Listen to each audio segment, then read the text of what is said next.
हो गई। छोड़कर तुझको जाऊं किधर, छोड़कर तुझको जाऊं किधर। मेरे भैया को मार दिया है। अब बेचारे के मन में शंका होगी, किससे कहे? तो अपनी पत्नी से कह दिया रात में सोते समय, अरे देवी मुझे लगता है कि हमारे भैया को उसने मार दिया है। उसने मुझसे मणि मांगी, मैंने नहीं दी, तो उसने हमारे भैया को मार दिया है। लेकिन देवी सावधान है, ये बात मैं तुमसे कह रहा हूँ, किसी से मत कहना। कहीं अगर ये बात झूठी होगी तो हमको कलंक लग जाएगा। तो इस प्रकार से जब बताया, और शनि की आदत भर के बात सुने लो, कहाँ नींद हो रात भर नींद नहीं आए। रात का पानी भरल गए थे, अपन दगड़ी बैठे काटो उधर कह दे। अब उनके आँख किले बड़े परेशान है कि बात अरे क्यों दे है कृष्ण ने मेरे जीवन में मारे ऐसे मर लिया थे। लेकिन तो कहते थे कहीं हाँ चुप रहे दोनों कहती एक गुप्त बात है। शनिंद्र अगर पतो चल दियो बजेगा रात की नींद दिन की भूख हराम है जब तक दूसरा थे कौन आ पढ़ने पढ़ने तो अपन जना कौन जाने। शनि शराब मिली ना शराब कोई गुप्त बात तो मन में नहीं रख सको कर युधिष्ठिर जी नहीं जब पांडवों को पिंडदान कर दिया पांडव लोग कौरवों का, तो द्रौपदी उस समय कुंती कहती है कि एक पिंडदान एक पिंड कर्ण के नारने के लिए क्यों पिंडदान करें, न हमारी जाति का न बिरादरी का, उसने हमको कितना कष्ट दिया है। तब तो कुंती कहती है कि वो आपका बड़ा भैया है, सबसे पहले तो पांडवों से पहले वही प्रकट पैदा हुआ है। तब जब धर्मराज युधिष्ठिर ने ये बात सुनी कि अगर आप पहले कह देती कि वह हमारे भैया हैं तो हम तो कभी भी उनको नहीं मारते, क्योंकि ऐसे बलशाली भैया को हमने अपने हाथों से मारा है। आपने इतनी बड़ी बात छिपाई, तो मैं आज से तुम स्त्रियों को श्राप देता हूँ कि तुम्हारे मन में कोई भी गुप्त बात नहीं छिपाई। कोई बात हो शनि जो अपन मन में बात न रख पाना कहते कि वे जब तक खान न पड़े तब तक कोई बात गुप्त होगी, दूसरा दे जब तक निकल तब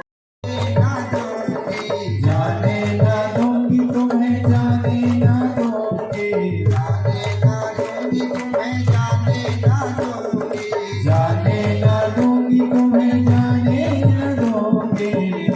मैं अपना बना दूंगी कन्या तुम्हें, जाने ना दूंगी, तुम्हें अपना बना लूंगी, कन्या तुम्हें जाने ना दूंगी। नैनों में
मैं ठाकुरानी बनूंगी कन्हैया तोरे जाने न दूंगी नैनों में भर लूंगी कन्हैया तुम्हें जाने न दूंगी नैनों में भर लूंगी कन्हैया तोरे जाने न दूंगी जाने न दूंगी तुम्हें जाने न दूंगी जाने न दूंगी तुम्हें जाने न दूंगी जाने न दूंगी तुम्हें जाने न दूंगी जाने न दूंगी तुम्हें जाने न दूंगी मैं अपना बना लूंगी कन्हैया तुम्हें जाने न दूंगी तुम्हें मैं अपना बना लूंगी कन्हैया तुम्हें जाने न दूंगी तो भगवान कहते हैं कि देवी तुमको मेरे पर ध्यान छोड़िए मेरे पद पर ध्यान है अर्थात तुम राजा बनोगे तो मैं रानी बनूंगी ठाट से रहूंगी तुम ठाकुर बनोगे तो मैं ठाकुरानी बनूंगी आराम से रहूंगी अजनन की हूँ पर पूनम देखना बड़े नौकरी देखना भैंस को तो सब नौकरी को तो सब ये देखना है।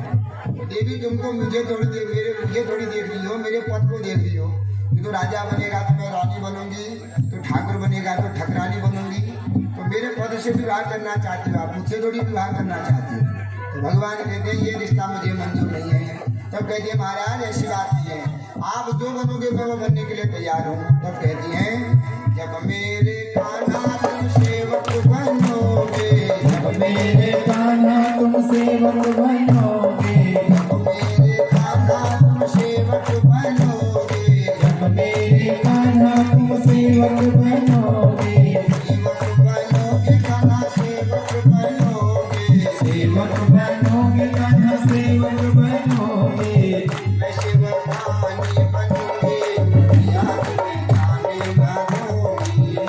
सेवकानी बनूंगी या तुम्हें जाने न दूंगी मैं सेवकानी बनूंगी कन्हैया तोरे जाने न दूंगी मैं सेवकानी बनूंगी या तुम्हें जाने न दूंगी मैं सेवकानी बनूंगी कन्हैया तोरे जाने न दूंगी नैनों में भरने न दूंगी नैनों में भर लूंगी कन्हैया तोरे जाने न दूंगी मेरे कान्हा तुम कृष्णा बनोगे जब मेरे कान्हा तुम कृष्णा बनोगे जब मेरे कान्हा तुम कृष्णा बनोगे जब मेरे कान्हा तुम कृष्णा बनोगे कृष्णा बनोगे कान्हा कृष्णा बनोगे कृष्णा बनोगे कान्हा कृष्णा बनोगे तुम भी राधा बनोगे कन्हैया तुम्हें जाने न दूंगी जाओ द्वारिका जाओ मैं तुमसे विवाह करूंगा तुम हंसती नाचती सभी द्वारिका पहुंच गई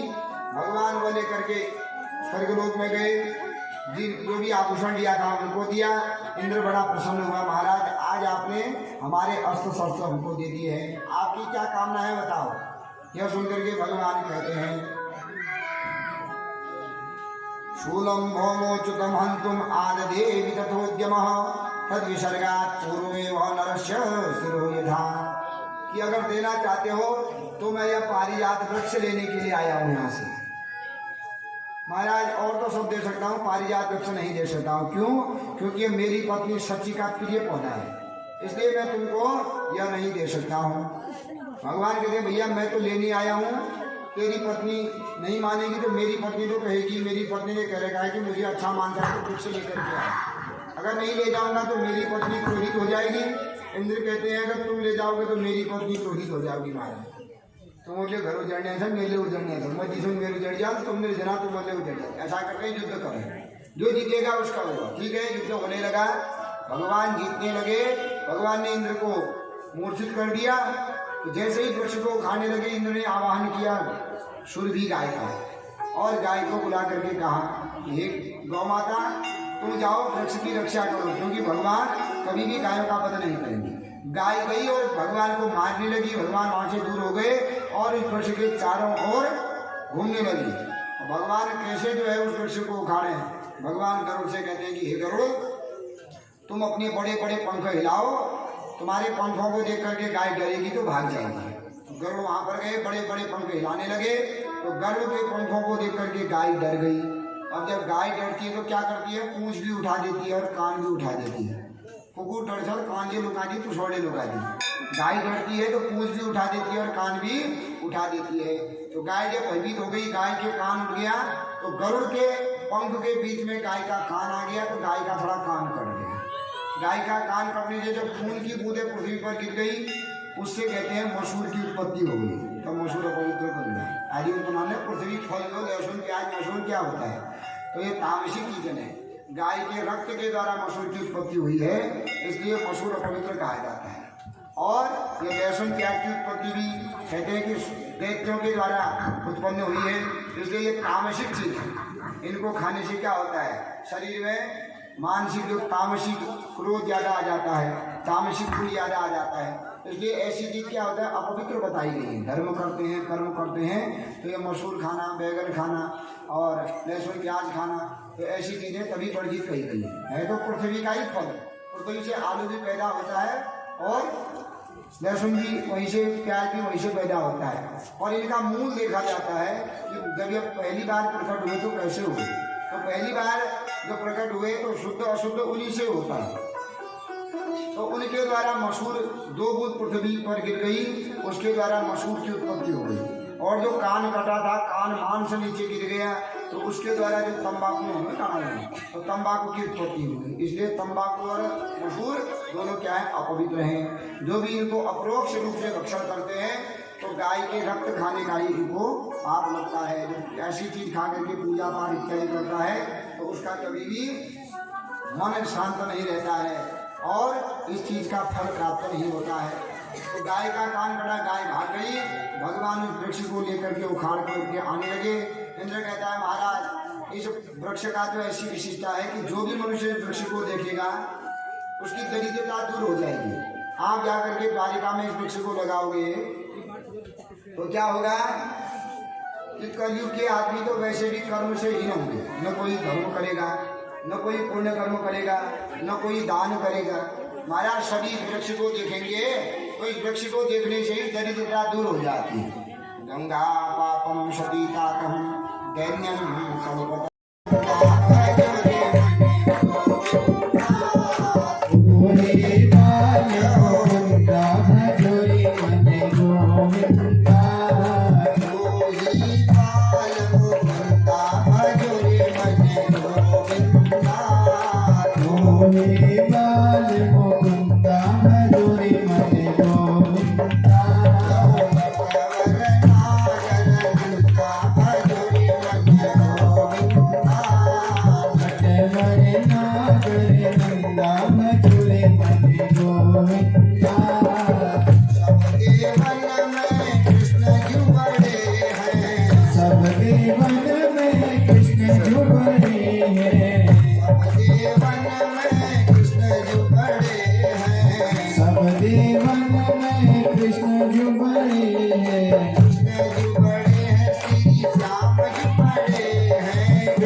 अकेलो जाते हाँ मैं दुर्गा काज का सुना तो मैंने सुनची नहीं सुनी बोले सुनची लात की कथा भी सुनी होगी ठीक है तब लेंटर वाला था पूछना वहाँ भी तुम तो पूछना भगवान ने कौन सा रूप अवतार लेकर के प्रहलाद को उतारा तो बोले अरे तुरंत तो बन तुम चुप रहो अगले वाला अंदर को समझे जरूर ध्यान से आम ही भी होना तो समझे मिल जा रहे ना आजी मन यो गान तो पहले लगा रहे थे मैंने याद छाल होता गाने का कहाँ छाल होता चाव बोली चाव के छाल होता भगवान ने कौन सा रूप लेकर के नरसिंह का उद्धार किया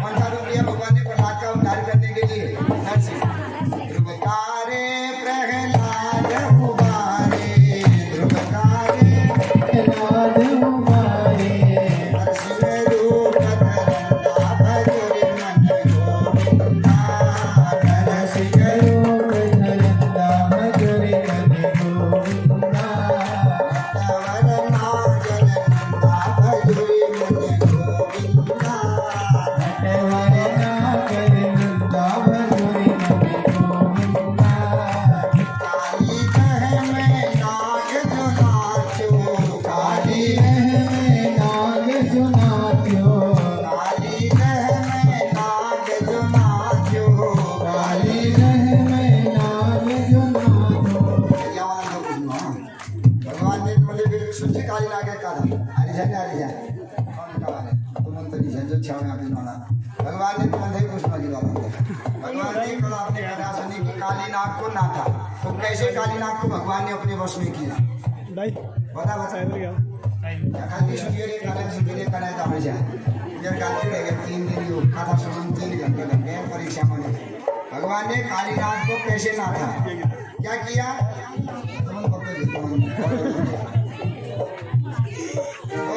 क्या किया नानोई काली रह में नाग जो नाचो काली रह में नाग जो नाचो फण फण के जगदम्बा भजोरे मन गोविंदा गीत करंदा भजोरे मन गोविंदा फण फण नृत्य करंदा भजोरे मन गोविंदा फण फण गीत करंदा भजोरे मन गोविंदा नटवर नागर नंदा भजोरे मन गोविंदा नटवर नागर नंदा भजोरे मन गोविंदा श्याम सुंदर मुख चंदा भजोरे मन गोविंदा श्याम सुंदर मुख चंदा भजोरे मन गोविंदा वृंदावन में रास रचायो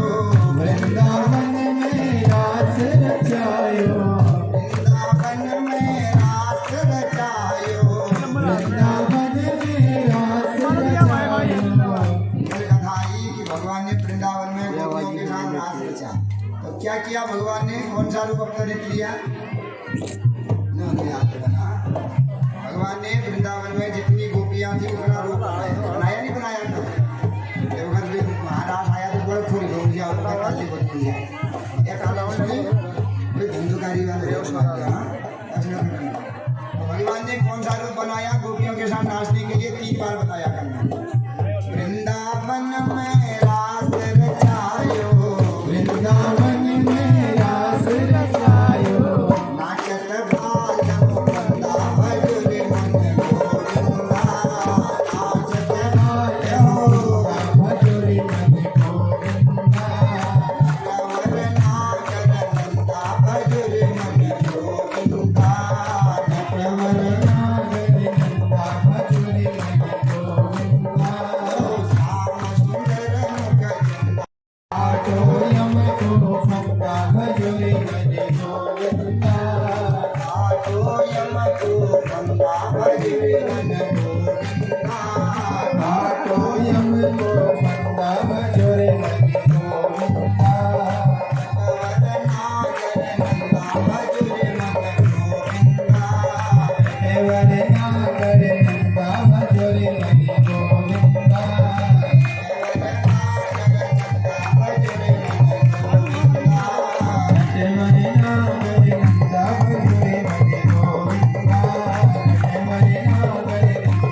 खड़े हो गए।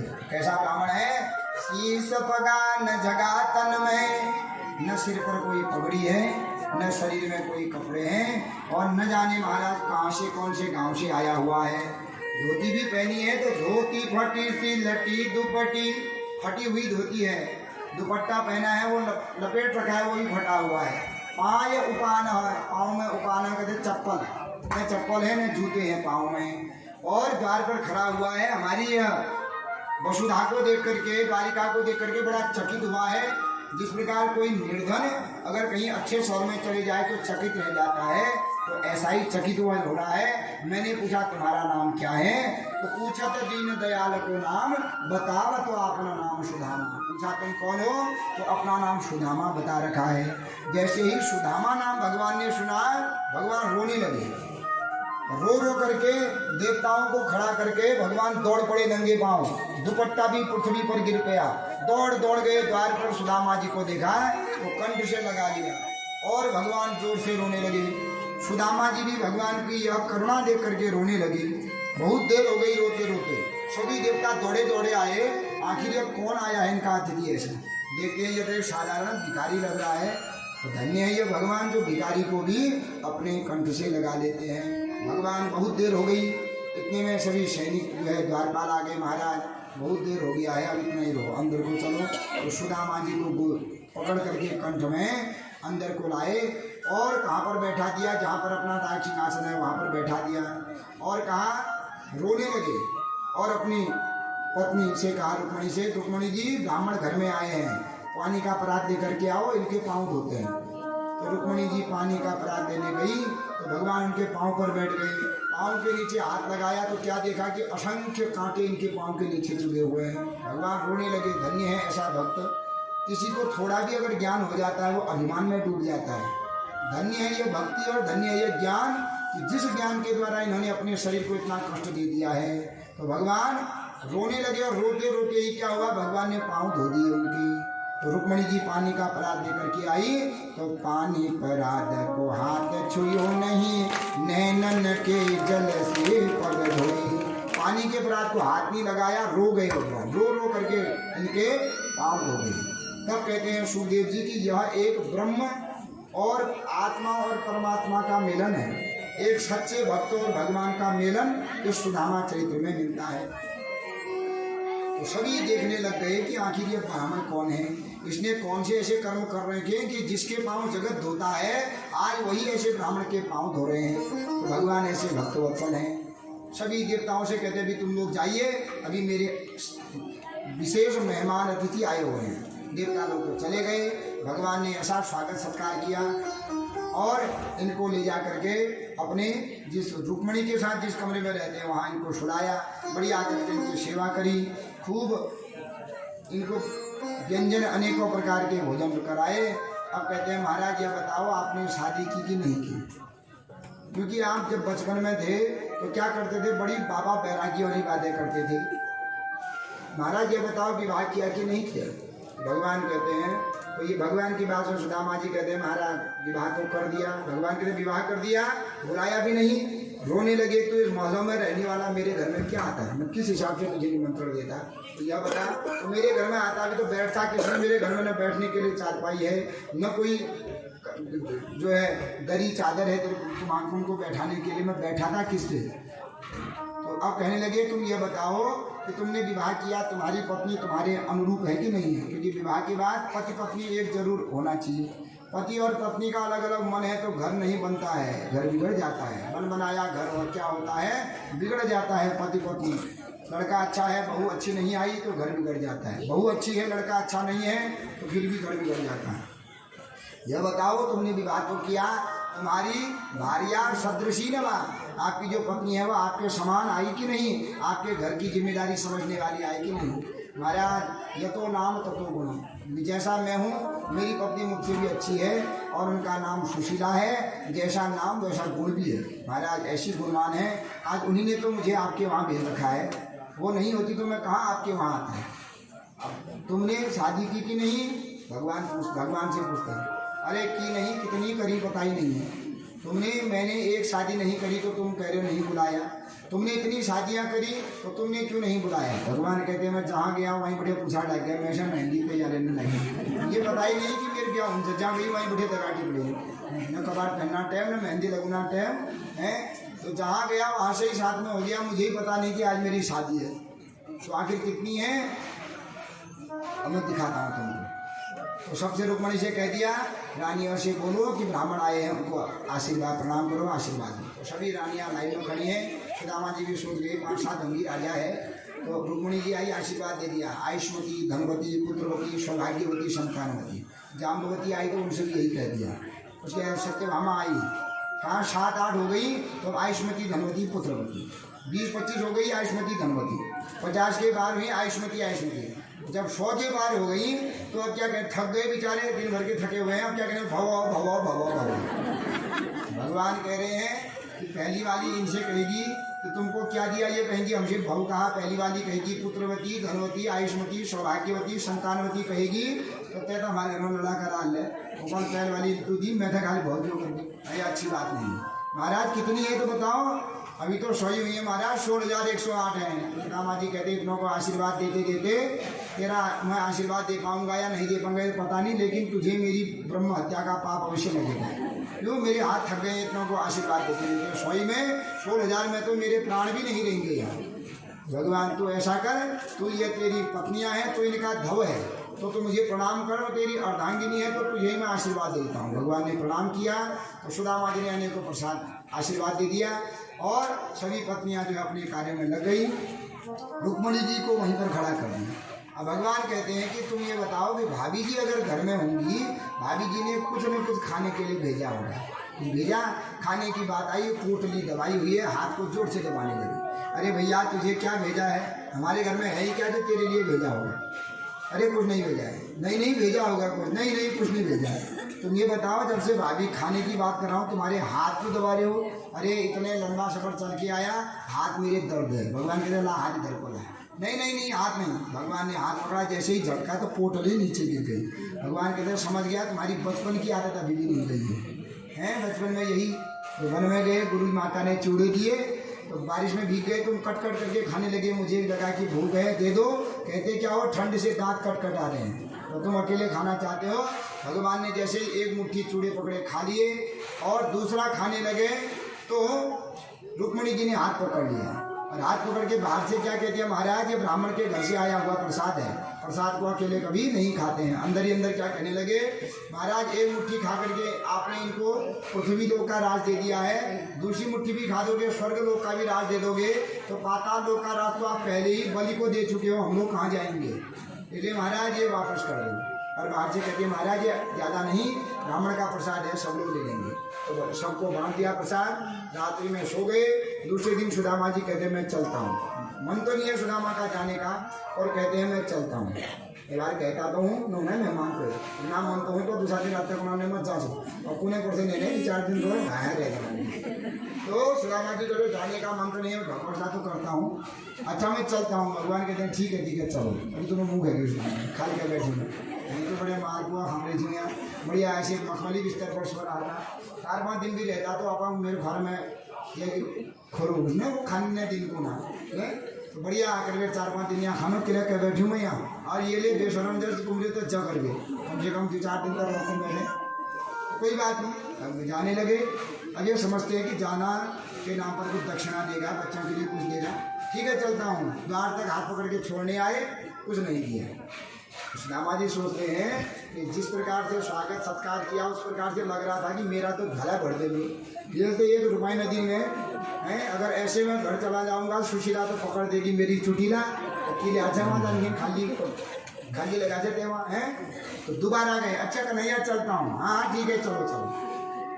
आ गए तो सुदामा कहीं भूल तो नहीं गया, दोबारा वापस कन्हैया अच्छा चलता हूँ। भगवान कहते ठीक है सुदामा जी चलो। कुछ दिया नहीं तो सुदामा जी अब 4थी बार कहते हैं भैया ये देने वाला कुछ है नहीं, खाली मुँह का ही है। दिन खाने को नहीं प्यारी है पैसा तो उन्होंने खावा का मान चुका दिन खान के ना दे तो बोलो आदि में आया दिन खान के ना दे काल ये खापो को भी खापा दे तो बोला ट्रक भर दो जला घर इतने बार आदि के नहीं तो ऐसा भी होता है। तो भगवान सुदामा जी कहते हैं ये बोलने और देने खाने वाला कुछ नहीं है, मुंह से ऐसा लग रहा है जैसे संपूर्ण राज्य मुझे दे देगा। चलो मुझे याद है क्या, एक सुशीला ने जवाब कहा तो सुशीला गए वापस, अरे कन्हैया भगवान कहते हैं क्या बात हुआ, कुछ भूल के गए हो क्या? नहीं भूला नहीं हूँ, एक तुम्हारी भाभी ने तुम्हारे लिए एक जवाब भेजा। क्या जवाब है? तो सुदामा जी कहने लगे, एक मास दो पक्ष में दो एकादशी होए, नाथ मेरे घर में नित एकादशी होई। यह शब्द जब भगवान ने सुना तो भगवान रोने लगे। धन्य है सुदामा जी आप कि आपने एक बार भी जो है मेरे यहाँ आकर के कुछ नहीं मांगा। रोने लगे और सुदामा जी को पुनः कंठ लगा लिया और रोते रोते कहे कि मेरी भाभी से भी मेरा जवाब कह देना। क्या कि होनी थी जो हो गई अब आगे नहीं होए, भाभी तेरे घर में नित द्वादशी होए। भाभी आज तक होनी थी तो हो गई, अब तेरे घर में क्या होगा, नित्य द्वादशी होगी। क्योंकि कल्याण एकादशी का व्रत करते हैं और द्वादशी के दिन खूब पकवान बनाते हैं, खूब भंडारा करते हैं। भाभी आज तक तुमने एकादशी सह ली, अब तुम्हारे घर में कभी भी एकादशी नहीं होगी, नित्य तुम्हारे घर में द्वादशी होगी, खूब भंडारा होगा। तो सुदामा जी आ गए और आके रास्ते में सोच रहे हैं, अच्छा हुआ उसने मुझे धन नहीं दिया। क्यों? अधनोयम धनम प्राप्य मध्यानुच्चैत मां स्मरेत् इति कारुणिको नूनम धनम में भूरि न ददा। क्योंकि जब अधनोयम धनम प्राप्त, निर्धनी को जब धन मिल जाता है तो उसका अहंकार आ जाता है। मेरे पास कुछ नहीं था, मैंने देखा नहीं था, आज मुझे धन दे देता तो मुझे अभिमान आ जाता, अहंकार आ जाता। वो तो करुणा करने वाला है, उसने बढ़िया किया, मुझे धन नहीं दे दिया, पर उसका धन क्या चाहिए मुझे, उसने कैसा सत्कार मुझे किया। क्व कृष्ण क्वाहं दरिद्र पापियान क्व कृष्ण श्रीनिकेतन ब्रह्मबंधुरिति स्माहव्यम बाहुभ्याम परिरंभितः। कहाँ मैं दरिद्री और कहाँ वो लक्ष्मी का पति, और कैसे उसने अपने गले लगाया, कैसे उसने मेरे पाँव धोए, कैसे उसने मेरा पाँव का चरणामृत किया, कैसे उसने मुझे आदर सत्कार से सुलाया, क्या खिलाया। तो यह होता है बड़ा बुद्धिमान। धन तो था उसके बाद, लेकिन कैसा सम्मान किया उसने। ब्रह्मा आदि देवताओं से कह दिया तुम जाओ, अभी मेरे हमारे घर में कोई अतिथि आए हुए। तो क्वाहम दरिद्र, मेरे जैसे दरिद्र को भी उसने कंठ लगा दिया। धन्य है वो कृष्ण, धन्य है वो लक्ष्मी का पति। तो कहाँ पहुँच गए, सोचते सोचते अपने स्थान पर।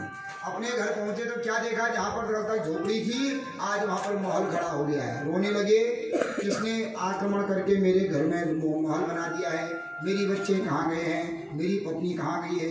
सुशीला ने देखा कि मेरे पति आ गए हैं तो सुंदर साड़ी पहन करके, चुटिया बना करके, आरती की थाली लेकर के आने लगी कि आज इन्हीं के प्रसाद से हम निर्धन से धनवान हो गए हैं। तो आरती करने के लिए आई तो सुदामा जी पीछे को हटने लगे, और सुदामा जी पीछे को हटते हैं, फूल चढ़ाती है। सुदामा जी कहते हैं कौन हो तुम, मेरी पूजा क्यों कर रही हो? अरे महाराज आपको क्या हो गया है, आप इतनी चकित भयभीत क्यों हो गए हैं? सुदामा जी ने जब अपनी सुदामा जी ने अपनी पत्नी का वचन सुना तो अपनी पत्नी के मुख देखा, अचंभित हो गए। अरे सुशीला ये क्या हो गया, यह कैसी बही लीला, तेने आज कैसे बना लिए दो दो चुटीला। सुशीला यह कैसे बही लीला। तो कहते हैं सुशीला कल तक तो तू बाल बांधे रहती थी, आज इतनी सुंदर महलकान। महाराज आप उसके पास गए थे जिसके पास जाकर के मनुष्य का सब दुख दूर हो जाता है, तो उसके पास जाकर के हमको कोई कमी होती है क्या? उनकी कृपा से आज ये हो गया। तो रहने लगे। अब सुदामा जी रहल में तो रह रहे हैं, पर सुदामा जी को शांति नहीं है। क्यों?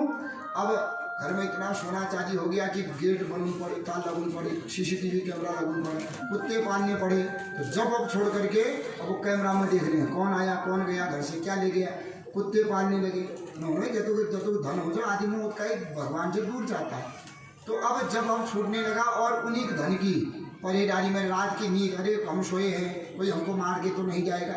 सुदामा जी इतने दुखित हुए कि जब से धन आया है मेरा रात का सोना हराम हो गया है। सुदामा जी अपनी पत्नी को बुलाते हैं, इसी के चक्कर में फंसे। सुदामा जी अपनी पत्नी से कहते देवी आज मुझे विचित्र खाने का मन हो रहा है। क्या खाने का मन हो रहा है महाराज बताइए। देवी आज हमारे घर में भगवान की कृपा से सब कुछ है, आप बताइए वही बना दूंगी। पक्का बनाओगी? हाँ महाराज बनाऊंगी। तो सुदामा जी कहने लगे सोने की तुम दाल बनाओ, चांदी की हो रोटी, नवरत्नों का साग बनाओ, तड़को हीरा मोती। आज मुझे सोने की दाल खाने का मन है, चांदी की रोटी बनाओ मेरे लिए, नवरत्नों की सब्जी बनाओ, हीरा जो मोती इनका तड़का लगाओ, ऐसा खाना बनाओ। तो ये पागल हो गए महाराज, ये खाने की चीज़ है क्या? ये तो भोगने की चीज़ है। अरे देवी भूख लगी है हमको, भूख के लिए मर रहे हैं, प्यास के लिए मर रहे हैं, गले में इतने हीरे मोती की माला है, क्या वो हीरो मोती की माला से हमारी प्यास बंद होगी? क्या वो सोना पहन के हमारी भूख मिटेगी? जब देखिए खाना वही रोटी चावल है, पीना वही पानी है, सोना इसी पृथ्वी पर है, तो इसके चीज़ को होकर के क्या फायदा है? क्योंकि जब से ये चीज़ आया है मेरा जब तब निद्रा हराम हो गई है। ऐसा ज्ञान दिया तो बैराग, जब ये खाना ही नहीं है, खाना रोटी चावल है और पीना जली है, कि सोना चांदी हीरा मोती क्या चाहिए? ये तो हमको नरक ले जाने वाले हैं। ऐसा ज्ञान दिया, आ गया बैराग की पत्नी को भी। महाराज क्या करें? अरे देश भगवान ने दिया है, उसी भगवान ने दान कर दो, भगवान का नाम लेकर दान करके वन में चले गए, पत्नी सहित वन में गए और भगवान का ही ध्यान करके सुदामा जी भगवान के दिव्य धाम को चले गए। बोलिए सुदामा भगवान की। ऐसे जो है सुदामा और भगवान की कथा हुई, भगवान ने सुदामा पर ऐसी कृपा करी। उसके बाद तम नमामि हरिम परम, जिन भगवान का नाम लेने मात्र से मनुष्य के दुख दरिद्र सब दूर हो जाते हैं, ऐसे भगवान सच्चिदानंद श्री कृष्ण को हम सब प्रणाम करते हैं। बोल सच्चिदानंद भगवान की, बोल कृष्ण कन्हैया लाल की। तो 7 दिन की ये जिंदगी है, 8वां दिन किसी की जिंदगी में नहीं आता। शुक्रवार से हमने कथा शुरू करी, आज 7वां दिन है, 7 दिन में कथा हो गई। कल को हम अपने घर और आप अपने घर। अब जिंदगी में भेंट होगी कि नहीं होगी ये भगवान ही जानते हैं। तो ऐसा ही घर भी होता है, पूर्व जन्म के कोई रिश्ते होते हैं, कोई माँ बन जाता है, कोई पिता, कोई भाई बंधु, कोई पुत्र, कोई पत्नी बन जाते हैं। तो यही 7 दिनों में प्रेम पूर्वक रहना चाहिए। फिर पछता है, फिर आदमी जब मर जाता है फिर पछता के क्या होता है? कोई नहीं होता है।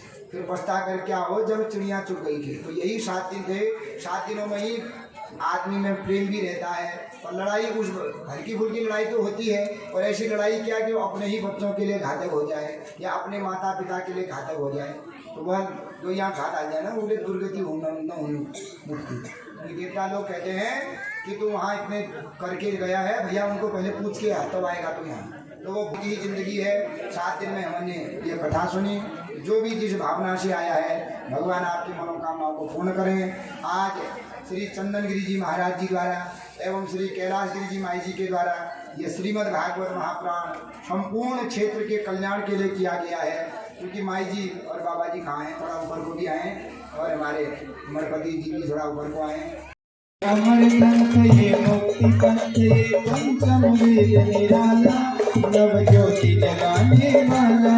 हरि नाम यही, हरि नाम यही, हरि नाम यही, हरि नाम यही, हरि नाम यही, हरि नाम यही, हरि नाम यही, हरि नाम यही। जग के मंगल की आरती, पापियों को पाप से है आरती। श्री भागवत भगवान की है आरती, पापियों को पाप से है तारती।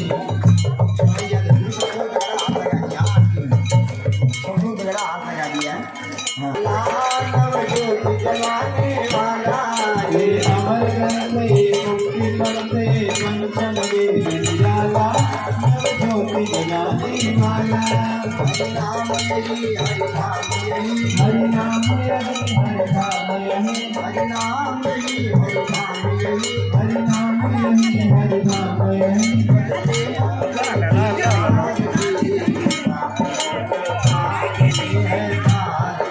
है